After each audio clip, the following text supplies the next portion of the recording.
નમસ્કાર વિદ્યાર્થી મિત્રો, આજે આપણે ધોરણ 12 કોમર્સ આંકડાશાસ્ત્ર, જેને આપણે સ્ટેટિસ્ટિક્સના નામથી ઓળખીએ છીએ, આંકડાશાસ્ત્રના ચેપ્ટર નંબર 2 સુરેખ સહસંબંધ વિશે આપણે જાણકારી મેળવીશું.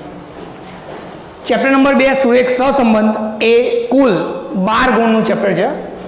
બરાબર, 12 ગુણ, જેમાં આપણે પેપર સ્ટાઇલની અંદર A B C D E F total 6 section આવે છે.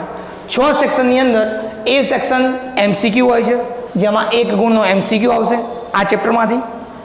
B એ શોર્ટ ક્વેશ્ચન, જેમાં 1 ગુણનો શોર્ટ ક્વેશ્ચન આવશે. C સેક્શન 2 ગુણ માટે હોય છે, જેમાં દાખલો અથવા તો થિયરી બંને પૂછાઈ શકે છે. સેક્શન D એમાં પણ 3 માર્ક્સની અંદર દાખલો અથવા તો થિયરી બંને પૂછાઈ શકે છે, પરંતુ મેજોરિટી દાખલો પૂછાતો આવ્યો છે અત્યાર સુધીમાં.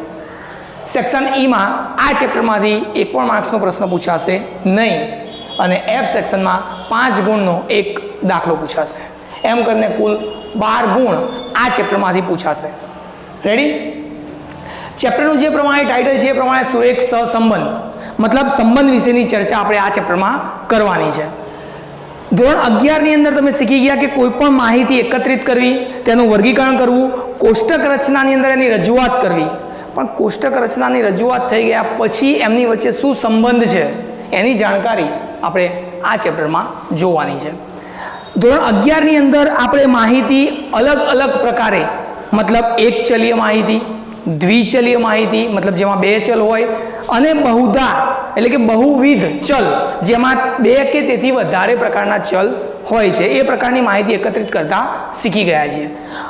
અહીંયા આ ચેપ્ટરની અંદર આપણે 2 પ્રકારના ચલ વચ્ચેના સંબંધની જાણકારી આપણે મેળવવાની છે, અને ત્રિચલીય કે એનાથી વધારે ચલ વચ્ચેના સંબંધની જાણકારી તમારે આગળ જ્યારે તમે કોલેજમાં માસ્ટર ડિગ્રી એટલે કે M.Com.માં જ્યારે ભણશો ત્યારે તમારે મેળવવાની રહેશે.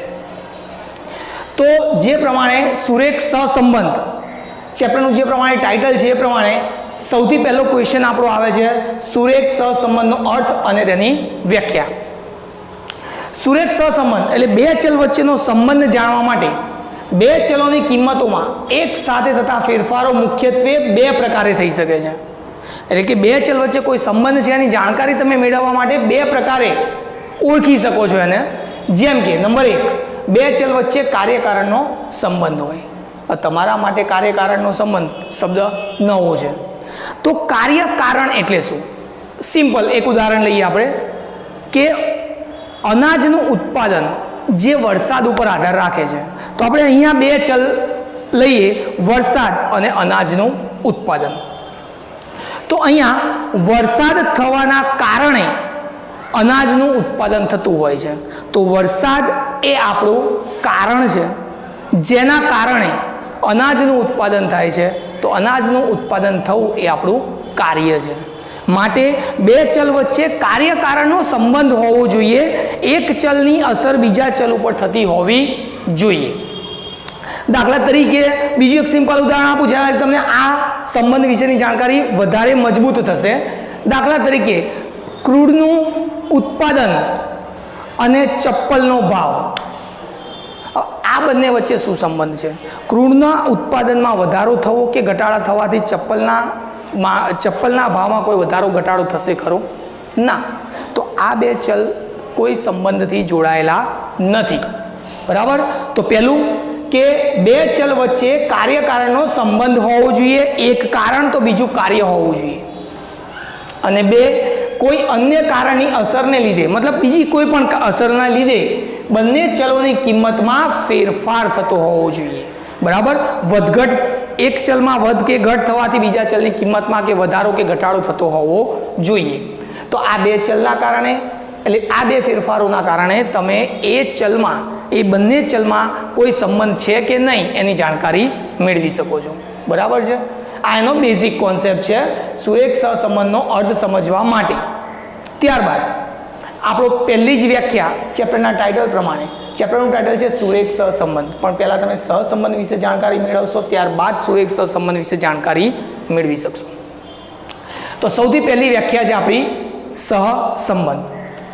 જો 2 ચલોની કિંમતોમાં બે ચલોની કિંમતોમાં प्रत्यक्ष के परोक्ष सीधी रीते के आड़कतरी रीते, प्रत्यक्ष के परोक्ष, प्रत्यक्ष मतलब सीधी रीते, परोक्ष मतलब आड़कतरी रीते कार्य कारण ने लीधे, प्रत्यक्ष के परोक्ष कार्य कारण લીધે, કાર્ય કારણ મેં તમને ઉપર સમજાવી દીધું એ પ્રમાણે જો બે ચલોની કિંમતોમાં પ્રત્યક્ષ કે પરોક્ષ કાર્ય કારણને લીધે એક સાથે ફેરફાર થતો હોય તો તે બે ચલ વચ્ચે સહસંબંધ છે તેમ કહેવાય.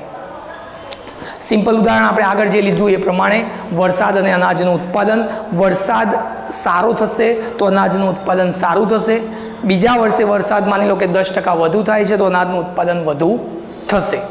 તો જો બે ચલની કિંમતોમાં પ્રત્યક્ષ કે પરોક્ષ કાર્યકારણને લીધે એક સાથે ફેરફાર થતો હોય તો તે બે ચલ વચ્ચે સહસંબંધ છે તેમ કહેવાય. બીજું એક ઉદાહરણ આપણે લઈએ, વ્યક્તિનું ખર્ચ અને એમાં થતી બચત. તો ખર્ચ અને બચત એ પણ કાર્યકારણથી જોડાયેલા છે. જો વ્યક્તિનો ખર્ચ વધશે તો સ્વાભાવિક છે એની બચત શું થશે? ઘટશે. જો ખર્ચ ઘટશે તો સ્વાભાવિક છે કે તેની બચત વધવાની છે. તો એવા ઘણા બધા ઉદાહરણ આપી શકાય છે જે આપણે પાછળ જોઈશું. તો સહસંબંધની વ્યાખ્યા અહીંયા આપણી પૂરી થાય છે. ફરીથી એક વખત રિપીટ કરીએ આપણે. જો બે ચલોની કિંમતોમાં પ્રત્યક્ષ કે પરોક્ષ કાર્યકારણને લીધે એક સાથે ફેરફાર થતા હોય તો તે બે ચલ વચ્ચે સહસંબંધ છે તેમ કહેવાય. હજુ એક ઉદાહરણ લઈએ, પતિ અને પત્નીની ઉંમર, વાહનોની સંખ્યા સામે અકસ્માતની સંખ્યા, આ બધા ચલો એકબીજા સાથે સહસંબંધથી જોડાયેલા છે. હવે ચેપ્ટરનું મુખ્ય ટાઇટલ ત્યાં આવીએ. એટલે આટલી વસ્તુ જો તમે સમજ્યા છો તો તમે એનું મુખ્ય વ્યાખ્યા ઉપર વધારે પ્રભુત્વ રાખી શકો છો. દાખલા તરીકે જ્યારે મીન્સ કે એની વ્યાખ્યા સુરેખ સહસંબંધ, જ્યારે બે સહસંબંધિત ચલોની જોડયુક્ત કિંમતોને, બરાબર, બે ચલ છે એટલે કિંમતો કેવી હશે? જોડમાં હશે. વરસાદ અને સામે અનાજનું ઉત્પાદન, વરસાદ 2 મિલીમીટર તો સામે અનાજનું ઉત્પાદન માની લો કે 100 ટન, 4 મિલીમીટર તો સામે 200 ટન. આ પ્રમાણે જોડયુક્ત કિંમતો હશે, એટલા માટે વ્યાખ્યામાં શબ્દ વાપર્યો છે જોડયુક્ત કિંમતો. તો જ્યારે બે સહસંબંધિત ચલોની જોડયુક્ત કિંમતોને આલેખ પત્ર પર દર્શાવીએ અને તે આલેખમાંના બિંદુઓ એક જ સુરેખા પર, મતલબ એક જ રેખા પર આવેલા હોય ત્યારે તેવા સહસંબંધને સુરેખ સહસંબંધ કહે છે. ખાલી બે ચલ પ્રત્યક્ષ કે પરોક્ષ કાર્યકારણથી જોડાયેલા હોય અને એમાં એક સાથે ફેરફાર થતો હોય તો સહસંબંધ છે એવું કહી શકો છો તમે. પરંતુ સુરેખ સહસંબંધ છે એવું ક્યારે કહી શકીએ છીએ આપણે? જ્યારે બે સહસંબંધિત ચલોની જોડયુક્ત કિંમતોને આલેખ પત્ર પર દર્શાવીએ અને તે આલેખમાંના બિંદુઓ એક જ સુરેખા પર આવેલા હોય ત્યારે તેવા સહસંબંધને સુરેખ સહસંબંધ કહીએ છીએ. બીજી વસ્તુ કે સુરેખ સહસંબંધ હોય ત્યારે તે બિંદુઓ એક જ સુરેખા પર આવેલા હોય છે, પરંતુ એવું જરૂરી નથી કે ચલ વચ્ચે જે સંબંધ હોય એ સુરેખ જ હોય. વધારે કે ઓછા પ્રમાણમાં એ સંબંધ હોઈ શકે છે, જે જાણવા માટે આપણે એના પ્રકાર વિશે ચર્ચા કરીશું. તો વિદ્યાર્થી મિત્રો, આપણે સુરેખ સહસંબંધના પ્રકારની જે ચર્ચા કરવાની છે તેમાં સુરેખ સહસંબંધના પ્રકાર મુખ્ય 2 છે. એક ધન સહસંબંધ અને બીજો છે ઋણ સહસંબંધ. તો ધન સહસંબંધ એટલે શું અને ઋણ સહસંબંધ એટલે શું એના વિશે આપણે જાણકારી મેળવીએ. સૌથી પહેલો પ્રકાર આપણે જોઈએ ધન સહસંબંધ. ધન સહસંબંધ કોને કહેવાય?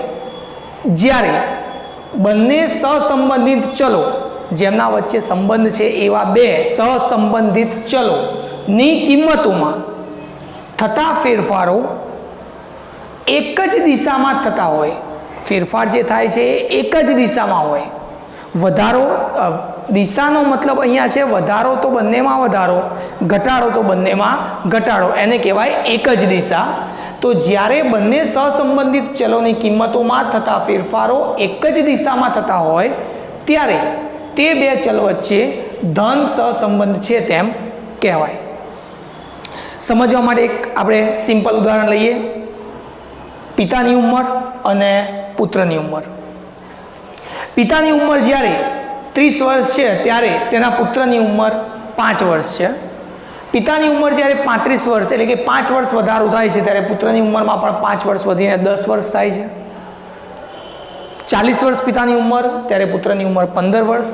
પિતાની ઉંમર જ્યારે 45 વર્ષ ત્યારે પુત્રની ઉંમર 20 અને 50 વર્ષ પિતાની ઉંમર થાય છે ત્યારે પુત્રની ઉંમર થાય છે 25 વર્ષ. હવે આને આપણે આલેખ પત્ર ઉપર રજૂ કરીએ. આલેખ પત્રની અંદર એક એક્સ અક્ષ અને બીજો વાય અક્ષ, બે અક્ષ હોય છે.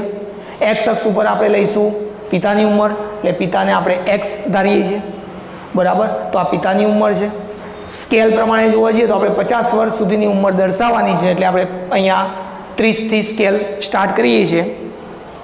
તો 30, 35, 40, 45, 50, બરાબર. બીજી વસ્તુ, સ્કેલ આપણે 0થી સ્ટાર્ટ કરીએ છીએ અને ડાયરેક્ટલી 30 સ્કેલ લીધો છે, એટલે અહીંયા આપણે 30થી નાનો સ્કેલ એની આપણે જરૂર નથી, માટે એ સ્કેલને આપણે છુપાવી દઈએ છીએ, બરાબર.